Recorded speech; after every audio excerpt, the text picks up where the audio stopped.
Did you know working from home is as old as the hills? Think about it.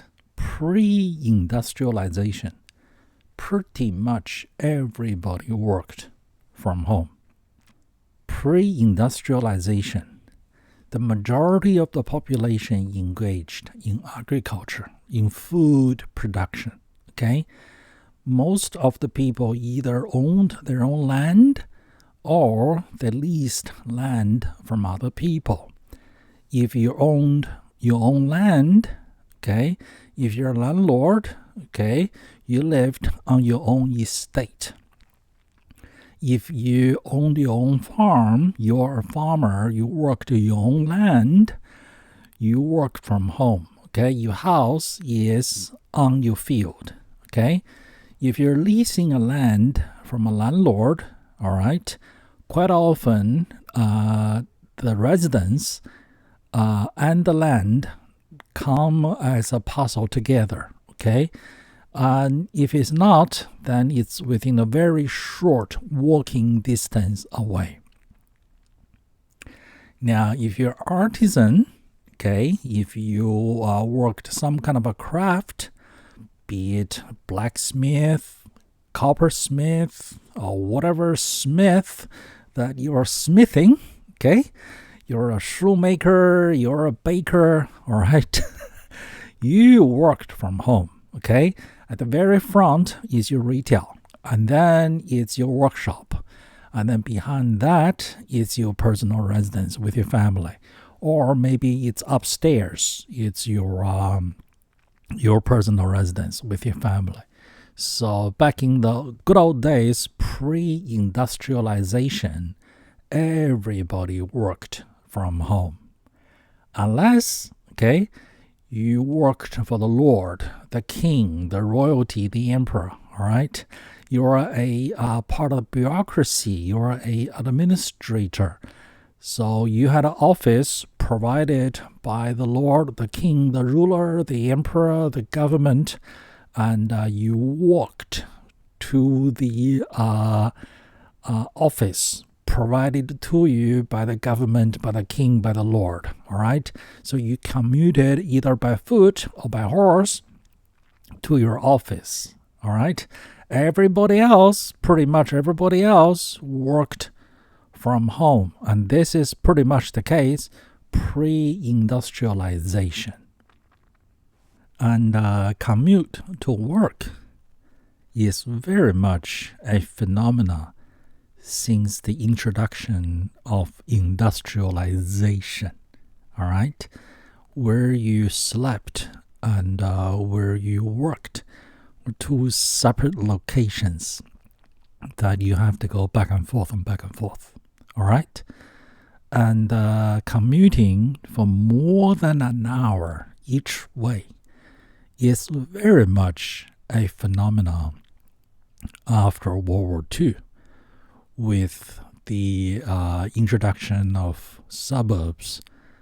And even after World War II, many small business owners chose to work from home, okay? For example, piano tutors, all right? They got students coming into their own houses where they had the piano to teach little kids how to play piano, or even adults how to play piano.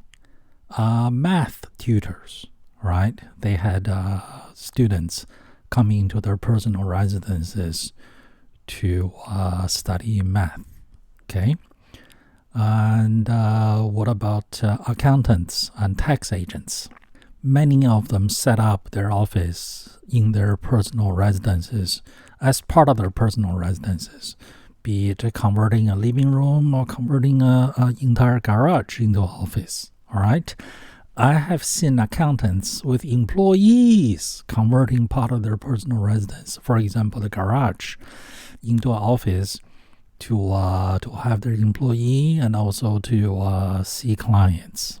And what about psychologists and psychiatrists?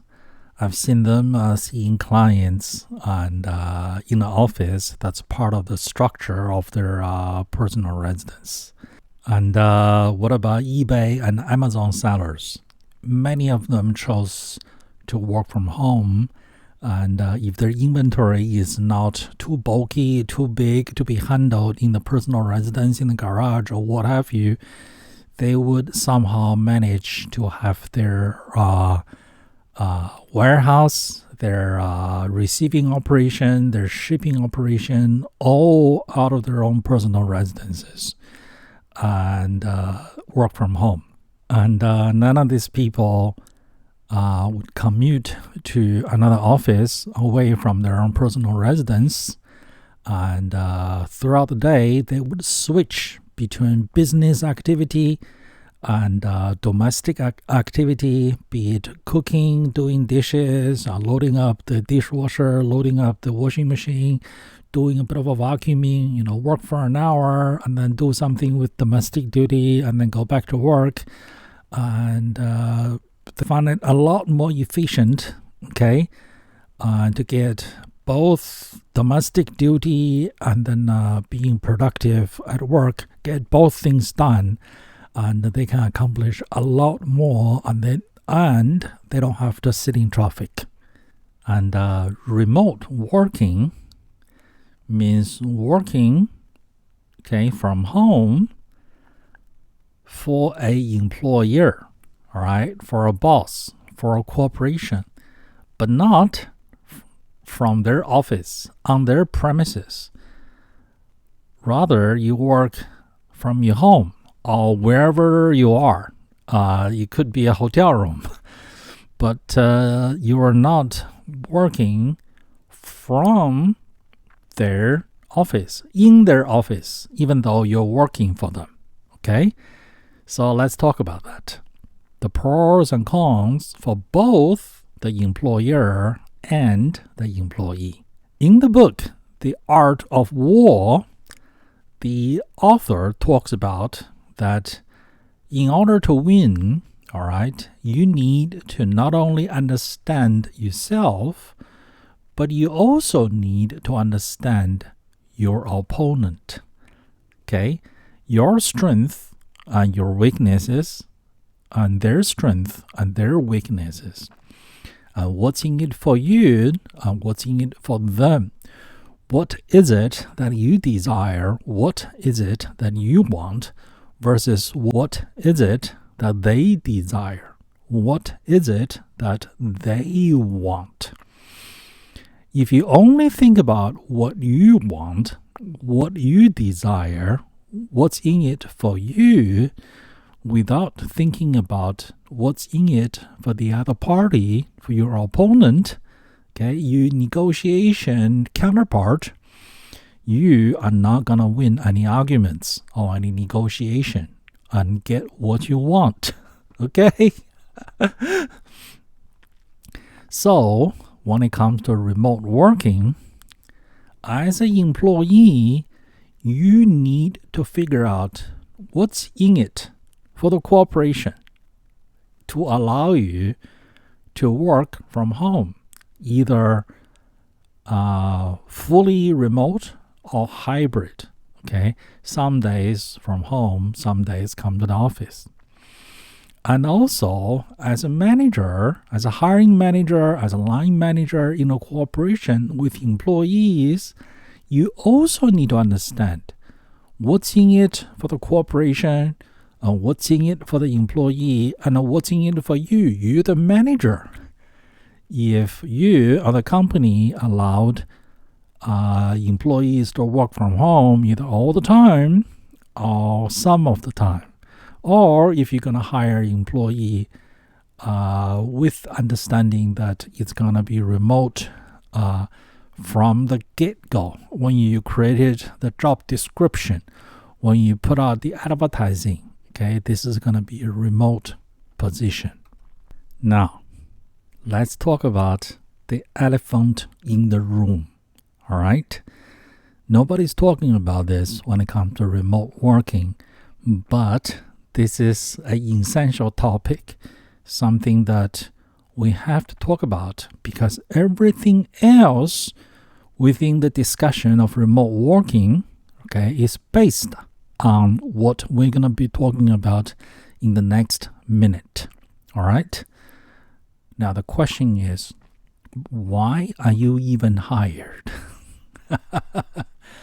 Why did the corporation hire you to give you money? Is it because you look pretty? Is it because you need money? Is it because you enjoy spending money? That's why they would hire you and give you a job? Now, let's ask an even deeper question. All right? Why would anyone start a business and build it into a corporation? What is the purpose of a business? All right? The inconvenient truth, of answer is the purpose of a business is to make money. Make money for whom? Make money for the owner or the owners, the shareholders. All right? And why would a corporation hire you, give you a job, and give you money? Because they need you to produce, to help them to make money, to help them to make more money. All right?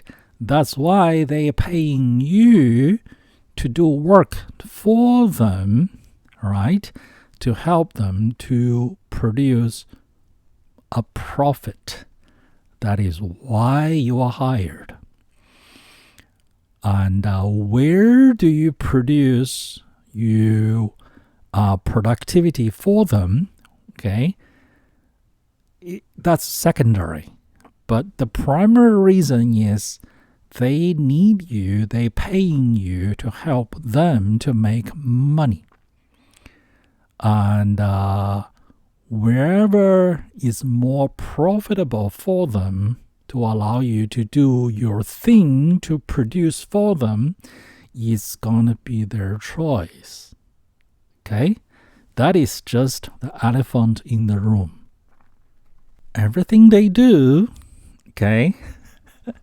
having an office here, having a factory here, not there, having a factory there, not here, having employees, having no employees, having employees here, having employees there, having this type of customers, having that kind of customers, having this kind of suppliers, not that kind of suppliers. Everything they do it to maximize profit for themselves. All right? I cannot emphasize that enough, and let that sink in. All right?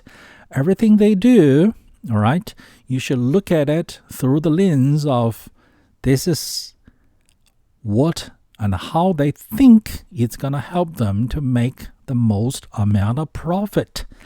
A business exists to make profit. So, if they allow you to work from home, it's because they think they can make more profit by allowing you or offering you to work from home.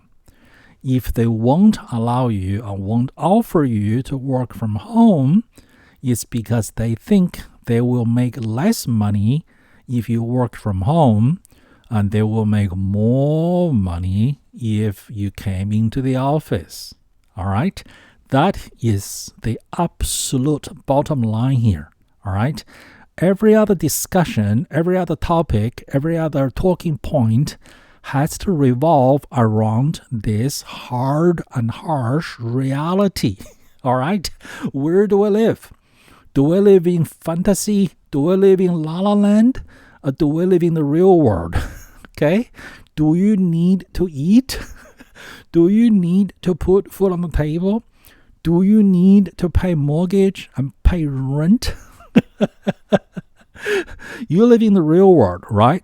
So let's get real. Let's have a reality-based conversation as opposed to a fantasy-based conversation. All right? Let's get real here. Some professions, all right, can never be performed. The work can never be done from home. All right? So you work from home, okay? Have you ever received any deliveries? Can the delivery driver, okay, drive the truck, okay, and physically carry the packages to you from their homes? Can a plumber, all right, come and fix your leaky toilet from his home by Zoom? Okay? There are some professions. There are lots and lots of professions, all right? They might even be considered knowledge work, but the work cannot be done from home. Even computer work, all right? What about the engineers and then the technicians who are in charge of building, designing, okay, installing, maintaining data centers? All right? A software developer, a graphic designer may very well be able to work from home or anywhere in the world or sitting on the beach with internet access. But what about the engineers who are designing and building and maintaining the hardware infrastructure of the cloud? All right? You think a construction worker can build a data center from his home? Do you think an IT engineer can put the servers in the data center, all right, from home? He could monitor it. He could make certain changes via internet, via remote from home, but he needs to be in the data center, all right, from time to time.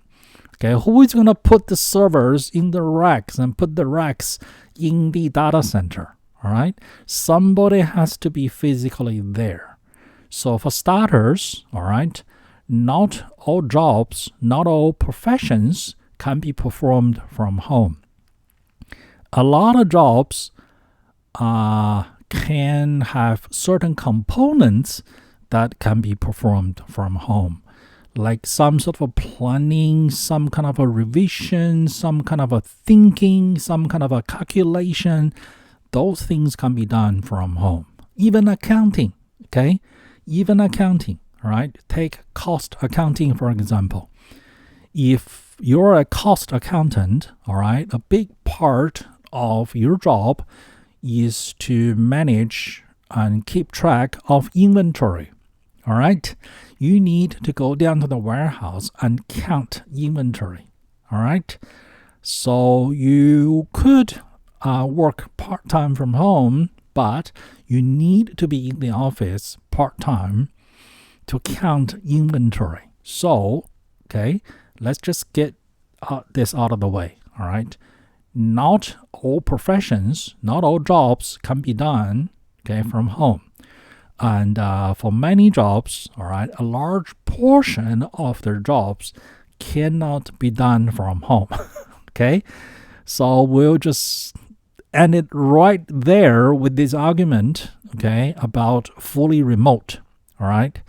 That's only available to some professions, but not all professions. The biggest advantage, the biggest benefit to the cooperation, okay, with remote working is for those jobs, those professions that can be performed, all right, 100% remotely from home, all right? The corporation can now hire more than an hour driving radius from where the office is, all right? Now, if the employee is required to come to the office, all right, most people will not agree to accept a job offer that requires more than an hour of commute each way, all right? Some people would take an hour and a half, and but after a while, the commute gets to them. They get burned out, okay, so they quit. So employers know this, so they tend to hire people that are less than 1 hour commute away, be it by car or by public transportation or a combination. The closer the employee, the better, the more likely the corporation will hire them and the employee will take the job. All right. Now, by opening up, to fully remote, all right, the employee will never ever having to come to the office. If you only require the employee to come to the office once a week, then you could attract talents from more than an hour away. All right, maybe up to 2 hours away. All right, I will take the drive 2 hours into the office since I'm only required to do it once a week. Be better if it's once every 2 weeks. Okay, if it's once every 2 weeks, somebody may take the job that's 3 hours drive away. All right, now what if the job only requires you to come in once a month? Then somebody may take a job that's 8 hours drive away, and I will get a hotel, or the company may pay for the hotel to allow them to work from home and only come to the office once a month. All right, I have seen companies hiring talents, internationally, and they have no intention of having the employee ever come into the office. All right, I have seen companies hiring talents internationally, and then fly the talent in maybe 4 times a year. All right, I've seen all kinds of combinations. Okay, and this also has its own downsides. Okay. If you start hiring internationally people who are quite far away, all right, there might be language barriers or language subtlety barriers. You might both speak English, but there are subtle differences. And then there are the challenge with time zone issues. All right, 12 hours time difference, all right, has its own challenges, and many issues don't get resolved for a week with all the email back and forth and don't get answered for another 12 hours. If it's in the office, you could have just walked into the other person's cubicle and then just have a 5-minute chat, and then the issue is resolved. With a 12-hour time difference, this becomes a challenge. All right. Or it can be just a 3-hour time difference, all right, cross country, all right, and that can also cause some kind of a challenge. For example, the employer is on the East Coast with the employee on the West Coast. So the employer is 3 hours ahead of the employee. In this situation, all right, the employee is always behind. What if there's a 9 a.m. meeting, okay? What if the boss is calling for a 9 a.m. meeting, or he's calling for a 9:30 a.m. meeting at 9 a.m.? It's 6 o'clock for the employee, all right? This means the employee needs to be up and at work in his cubicle, which is in his house, at 6 a.m. every day, all right? And this can be hard on the employee. But the biggest benefit that goes both ways is employers, all right, can select talents internationally, worldwide, from anywhere in the world, all right? Especially countries with lower salaries. And as for talented employees, this is also great because all of a sudden, all right, they can find employment internationally, especially if they live in a country with cheaper cost of labor, and then they found employment from a company that's in the country, the labor costs a lot more, all right? So this just opened up the door for both employer and employees. Employers looking for talents, all right, hard to find talents, and look for them internationally, and employees with talents, all right, hard to find talents, and they can sell their skills internationally to the highest bidder.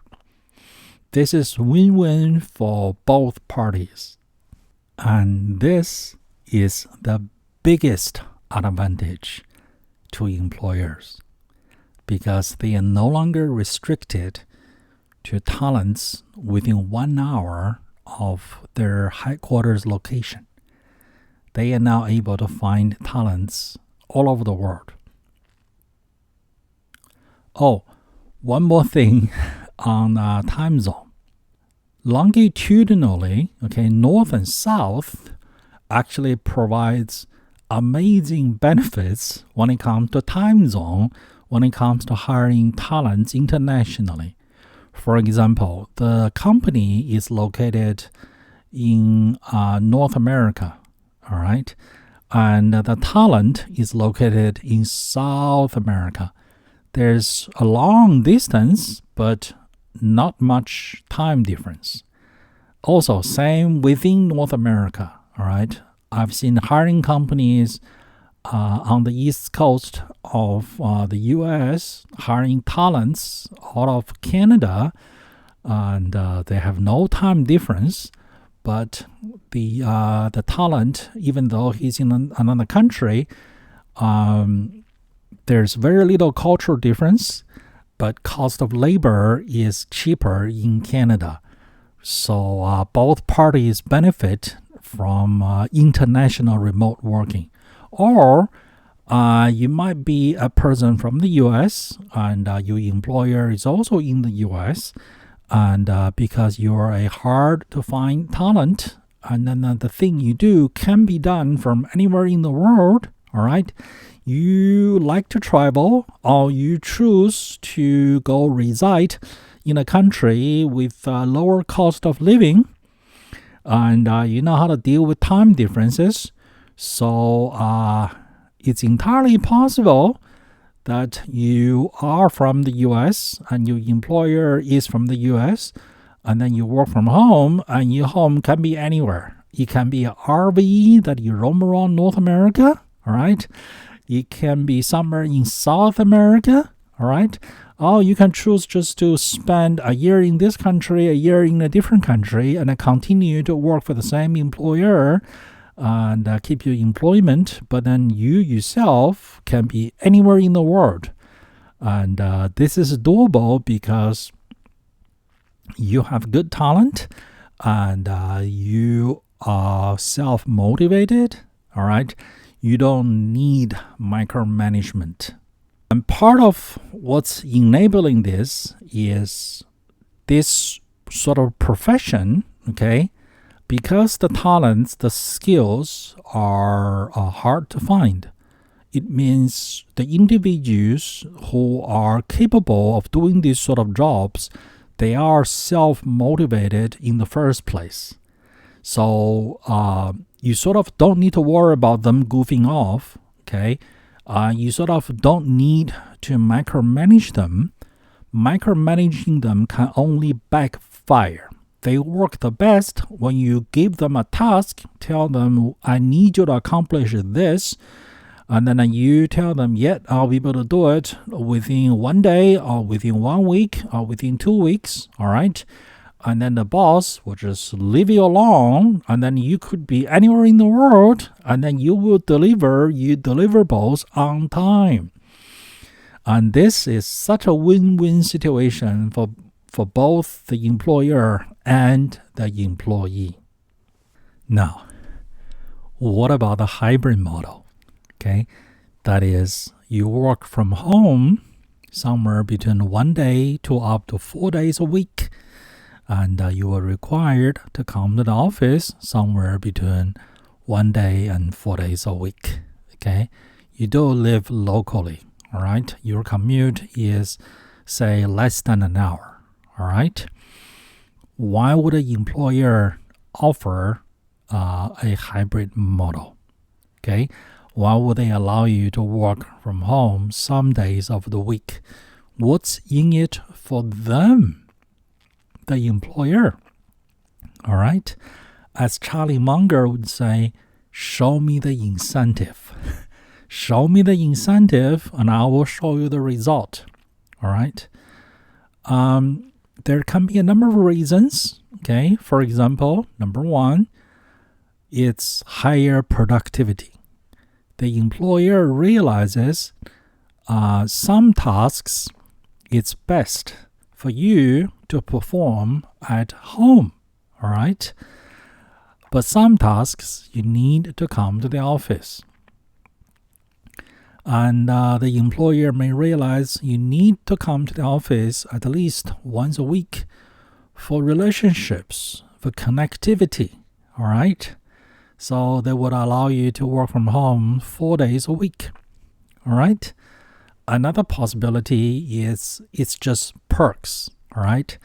It's incentives to make employees happy. It's the same as the free coffee in the office, all right? The free soda, sugary drinks, or even junk food that's offered by many of the tech companies, all right? Or even free lunch or free food 24 hours a day that's offered by some companies, okay? Or maybe on-site daycare, all right? It's all part of the perks to keep you happy, all right? To prevent you from thinking about jumping ship to work for their competitors, right? So you need to get into the heads of the corporations, the employers, to figure out what is it they want. What are the incentives to them? So you can utilize that knowledge, all right, to create win-win situations, solutions in which both the employer and the employee derives benefits, all right, from the arrangement. So, can you get remote working deals from your employers? Can you get hybrid working deals from your employers? Can you negotiate and get what you want? Can you put in the request in a way that they like it? Can you make them an offer that they can't refuse? It all comes down to negotiation, supply and demand, the free market. Okay? You as an employee, okay, as a skilled knowledge worker, all right? I know you're a skilled knowledge worker because some of the tasks that you have to perform can be done from home. That's a sure sign that you are a knowledge worker. So you're in the business of selling your skills, okay, to a buyer, that is your employer, all right? So is this a buyer's market or is this a seller's market, okay? How much bargaining chips do you have? What is your negotiation position, all right? How much leverage do you have, all right? A number of factors will come into play here, okay? How is the economy? How is the job market, okay? What's the profitability of your current employer during the current year, the current quarter, the current month? All of this comes to play. And how hot is your skill set, okay? Are you easily replaceable, right? Are you such a hot commodity that they can't afford to lose you? Are you such a hot commodity, all right? You can walk around the office and threaten your bosses that if they don't give you this and that and the other, you're going to walk. You're going to quit. You're going to resign. All right. Are they begging you to stay? All right. Are they coming to your house to beg you to come back? And after you have already resigned. All right. All of these factors come into play. And don't laugh at the examples I just gave, because I have either experienced them myself when I was a corporate citizen, or I have seen it happening in real life, all right, at the places that I worked when I was a corporate citizen many years ago. Let's get real here, okay? Do you know how does the corporation think of you? The corporation thinks of you no different from how you think of the plumber that you just called, okay? You're going to call the plumber when you have a leak, when you have a need, when you have something that you don't know how to fix yourself, all right? And you will hire the plumber and pay his price if he's good, or if you need someone in a desperate situation, all right? Or the neighbor has used him, and then he did a good job with the neighbor, and he has a good reputation in the neighborhood, all right? So you will not hire a plumber if you don't have a need to use a plumber. Or you will not call this plumber if you know he is not good.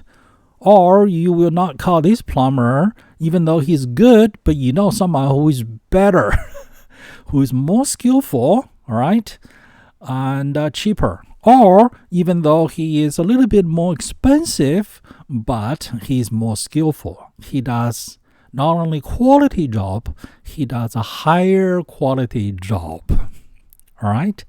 So think about how you would choose a plumber. That's how a corporation would choose an employee, okay? There's no difference, all right? That's just reality. You live in the real world, don't you? So if your skill set is good, you're a hot commodity, okay? You have specialized talents, all right? The corporation needs you to make profit for themselves. Then you are in a position of strength to negotiate with them, all right, to put in your request, okay? And you have a better chance of obtaining, all right, hybrid work from home. The stronger your position, the more days per week you are going to obtain, okay? The weaker your position, right, your skill set is low, all right? Your performance has been below average, all right? And they try to micromanage you, but still you don't perform, all right? And you're not the best performer, right? Then your chances of negotiating with them and then win the negotiation and obtaining your desired hybrid remote arrangement of working from home, your chances of success is now just greatly reduced, all right? I'm telling you as is, all right? So the better of an employee you are, okay, the more of a contributor you are to the team, to the company, the more money you make for them, the more likely you will get hybrid or remote working, all right, agreements from your employer. That is just the harsh reality here. And also, when you negotiate with them, when you present your case, okay, the wrong way to do it is to present it with me. I need this and that and the other. It's all about me. No, that's going to turn people off. Imagine you try to negotiate with a plumber, okay? And he's going to say, look, usually Monday to Friday during the day is $100 an hour, okay? dirty toilets are $200 an hour. Saturday and Sunday during the day is $250 an hour. Okay. During Thanksgiving and Christmas, if you have a clogged toilet, you have a whole family coming. Okay, it's $500 an hour. All right. Do you need functional toilets during Thanksgiving? Yes, I'm coming here to help you to solve your problem, and I'm gonna get myself all dirty. That's why my fee to clean dirty toilets, to get it unclogged during Thanksgiving, during Christmas, is $500 an hour. Okay, think about what's in it for you. A clean, functional toilet for your extended family coming to visit you. All right, you want to present it in a way that's what's in it for them. So when you go to your boss, your manager, and put in your request, all right, you're negotiating for hybrid for as many days as possible. Okay, you want to present it as how you working from home is going to help the corporation to make more money, to save more money, because you're going to be more efficient. You're going to be more productive. All right, you are going to produce more for them, okay, for the same amount of salary they're paying you, but you're helping them to earn a lot more money. That's what they want to hear. That is why they would agree to offer you hybrid or remote. Okay? If you go to people with a whole bunch of me, I demand this and that and the other, people don't like it. All right? You don't like it. All right? So that's a trick to help you to present your case, all right, for your negotiation. You're going to make a business case out of it, okay, in which the corporation would benefit, will make more money for allowing you to work from home because you're more efficient. You can get more done. You can talk about how in the office, little bit of interaction in the office is good, but quite often there's too much chit-chat, and there's a lot of waste of time, and that's why you're not the most efficient for certain tasks. You can say, for task ABC, okay, I have to come to the office. EF is so much better, so much more efficient for me to do them on my own because I need to focus. I need to concentrate. I cannot afford to be interrupted. That's why it's best if I do them at home. All right? And then to the manager, that sounds like music to their ears. They want you to get those things done, focused, right, without interruption, because they don't want you to make errors because there are too many interruptions in the office. That's how you present your case. That's going to help you with your negotiation. And there is actually a category of employees. As a manager, as a corporation, you should never offer them remote working. Okay? 1 day a week max. Okay? Even that is not good for them. All right? The corporation should not be offering it, should not be allowing it. And this category of employees, if you are in this category, you should not be requesting it.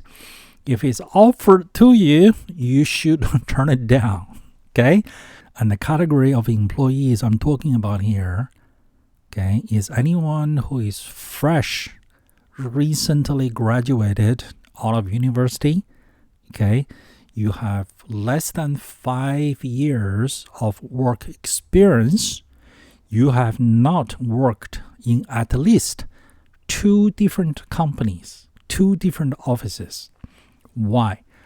Why is remote working, hybrid working from home bad for you? Okay? Because, okay, you have no experience. You don't know what's it like working in an office, interacting with other people. There are just a ton of learning opportunities just by being physically there. By being physically not there, all those valuable learning opportunities will be robbed away from you. All right? I'm talking about interacting with other employees, okay?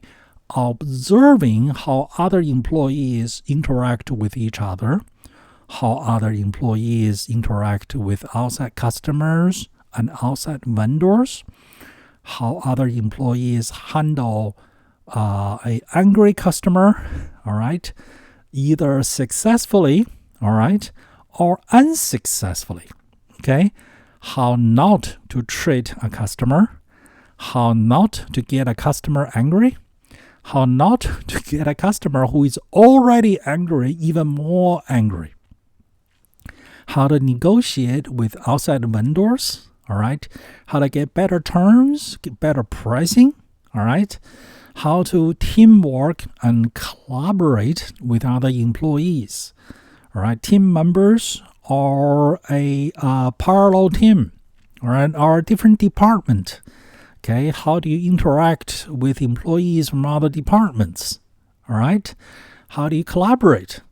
How do you teamwork? How do you work on a project together? All right, how do you handle different parts of the same project? How do you disagree professionally? All right, how do you disagree for the common good of getting the project done? All of those are human interactions. All right, you can learn so much by just being there and taking part in it, be it you working with another employee or observing another two employees working with each other. There's just so much to learn, all right?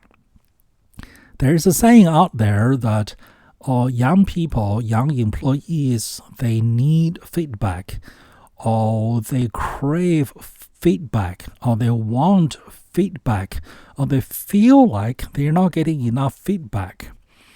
Now, when people say feedback here, they don't mean an official sit-down review and a feedback, all right? Feedback in here means just day to day, okay, hour by hour, minute by minute, human interaction, all right? If you say something, all right, what is the facial expression from the other person? And the other person can be an outside customer, can be outside vendor, can be a colleague, can be a team member, all right, can be someone who is senior to you, can be someone who is junior to you, it can be your boss, okay, it could be anybody, all right.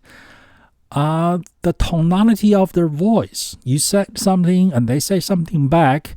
What's the tonality of the voice? What is their facial expression?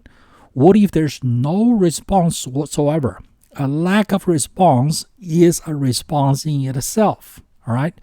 They may disagree with what you just said, okay? They may think that what you just said is incorrect, but they haven't figured out how to coach you yet, all right? So they want silent. All right, their silence is actually coaching in itself. All right, you just realized,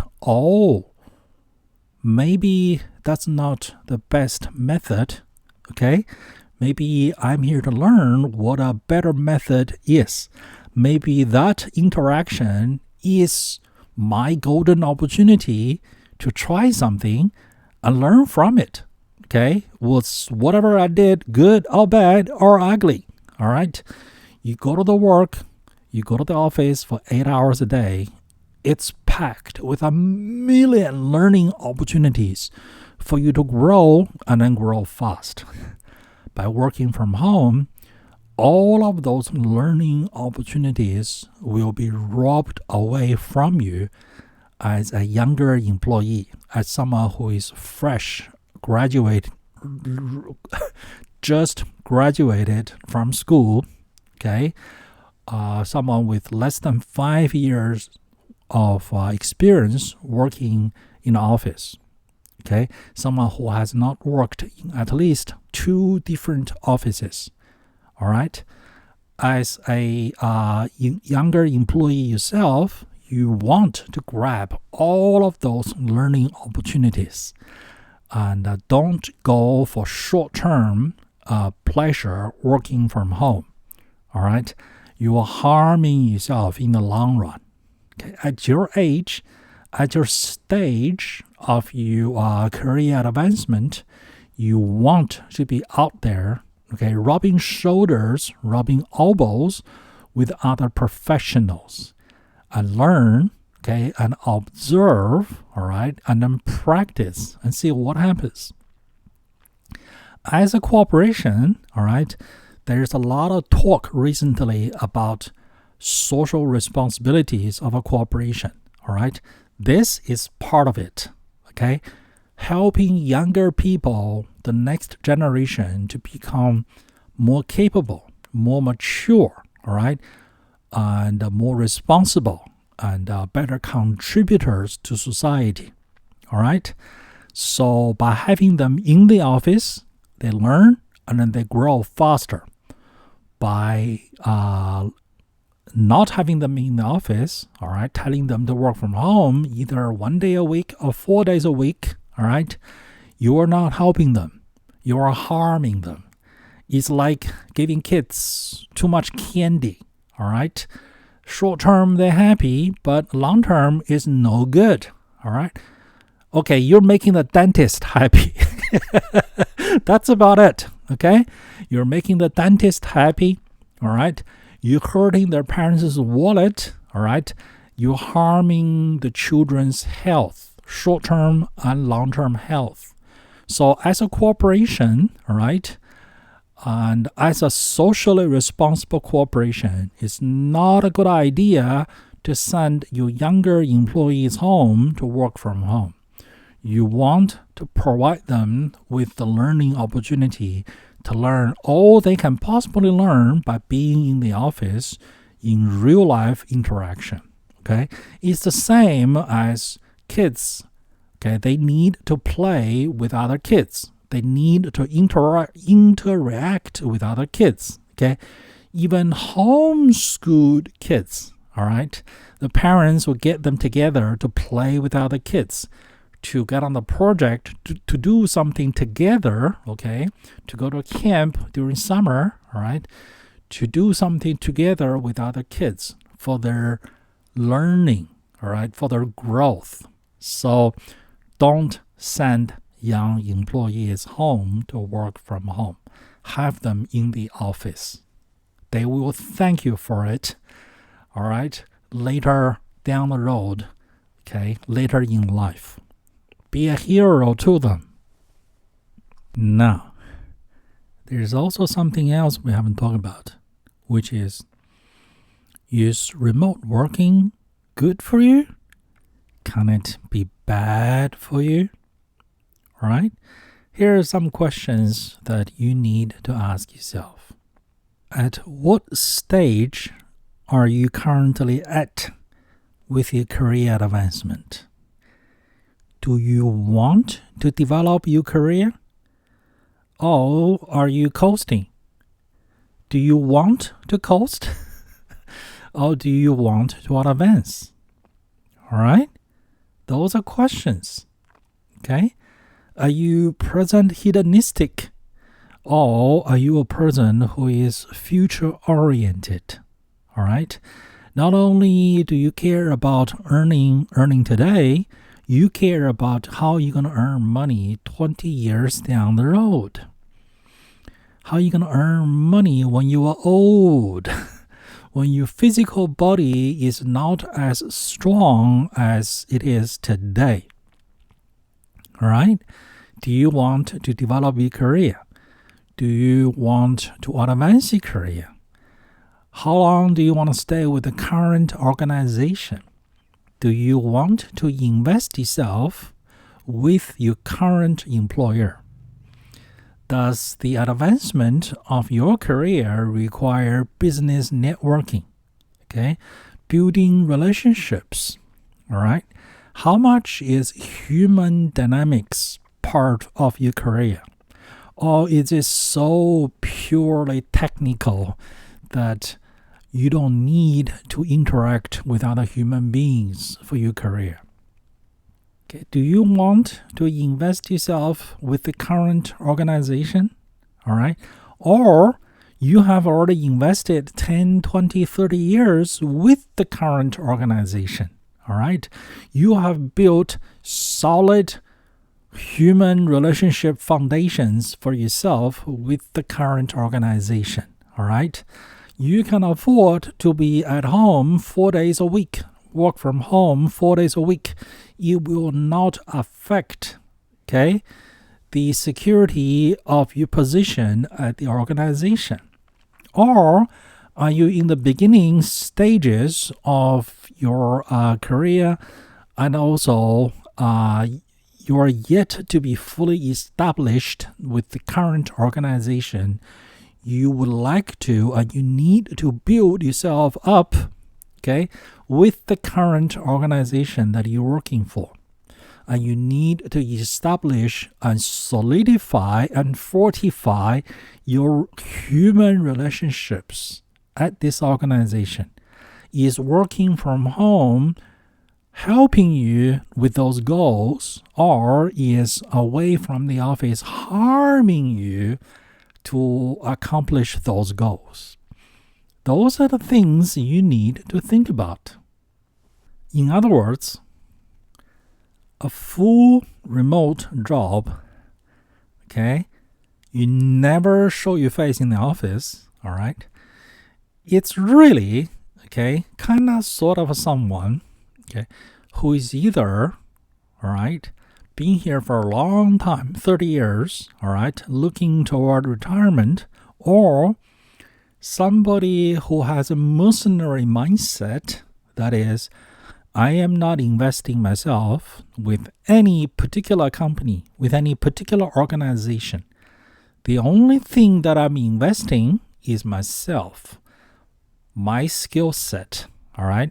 So because of my skill set, I'm a hard commodity and companies left and right and center are competing amongst themselves, okay? Sending recruiters to contact me on LinkedIn, offering me positions. All right, I am just that hot, and I'm a mercenary, and it's working for me. Okay, I'm not invested in any organization.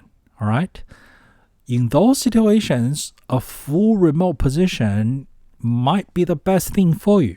But if you want to invest yourself with the particular employer you are with, okay, you want to be with this organization for the foreseeable future, 5, 10, 20 years, is working from home helping you or harming you? Should you be minimizing the amount of time you are not in the office? These are things for you to think about. You should all take all of this into consideration for your planning. Maybe, okay, if you want to invest yourself with the current company you're working for, all right, maybe you should do maybe just 1 day a week working from home to do those things that you need focus. You need no interruption to get them done.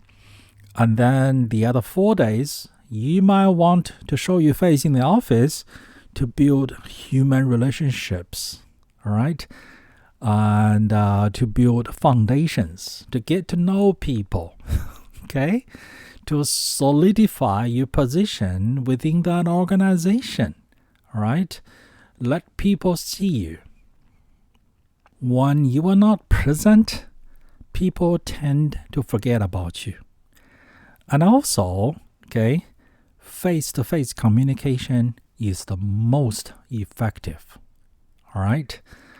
With video conferencing second, and